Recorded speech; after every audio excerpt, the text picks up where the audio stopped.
Hello, for my fifth and final speech, the persuasive speech, I'm going to be talking about poverty rates and what we need to do to help lower the poverty rates. So according to the census, 12.3% or 39.7 million people live in poverty. This number has decreased over the years, but this is still a huge number of people who live in poverty. Many families are not making enough and are over that poverty threshold.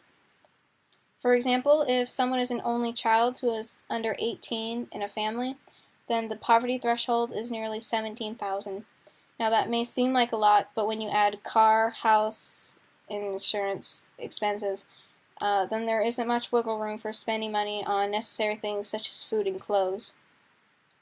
I've never had a lot of money. I've lived with my dad most of my life, and it has just been the two of us. We live in a tiny 6-room house in the poor side of town. Even though we aren't considered living in poverty, we live on the lower income side. My father never finished high school, and that can only get you so far. I want people to be more aware of poverty and what that means for some people. I want to find a way to help lower that poverty line and help families have a little more room for extra spending money so for the things that they may need or want, and lower that poverty rate.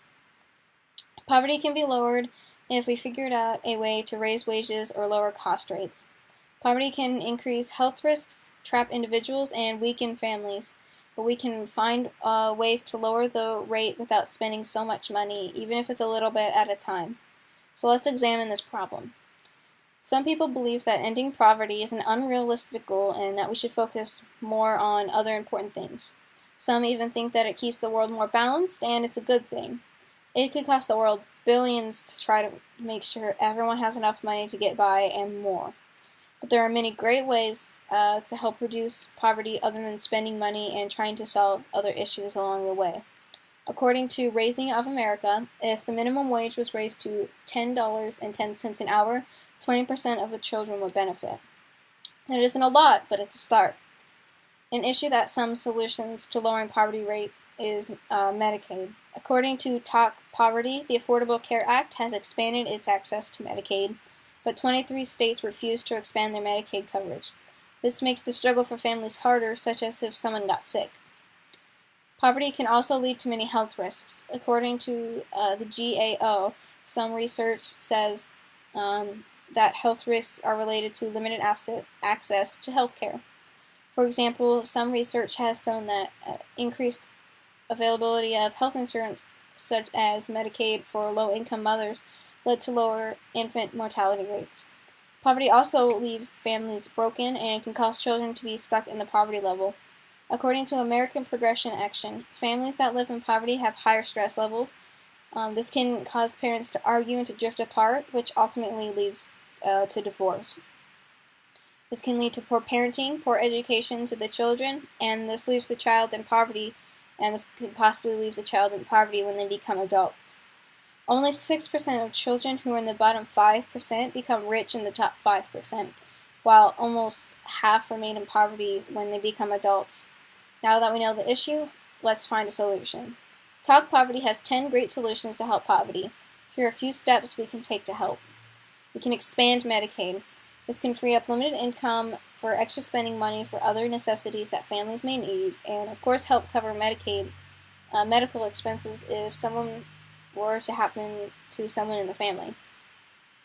This can provide a high-quality education early on. Studies show that pre-kindergarten has a very lasting effect on children. Providing a higher quality education early on can help ensure kids finish school, go to college, start a career, and make more money as an adult. And we can raise minimum wage. As stated earlier, raising minimum wage many people would benefit. Raising minimum wage would bring 4 million people out of poverty.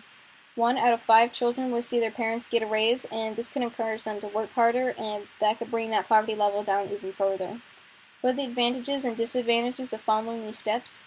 So imagine a world where these steps are taken and poverty is ended. Families would have better living conditions because they can afford them, have better health care because they can afford health care and have Medicaid.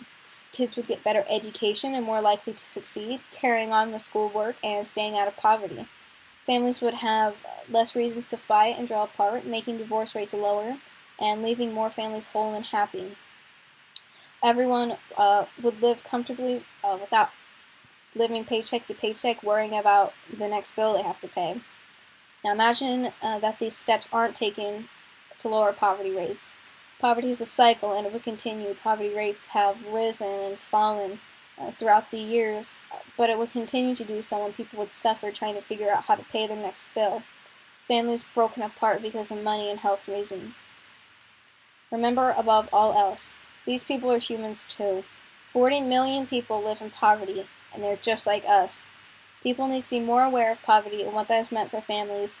The first step is lowering the poverty rates to make people more aware of how big the problem is.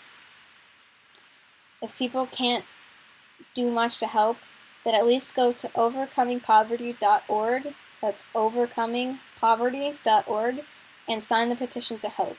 All together in dignity. Do something. Thank you.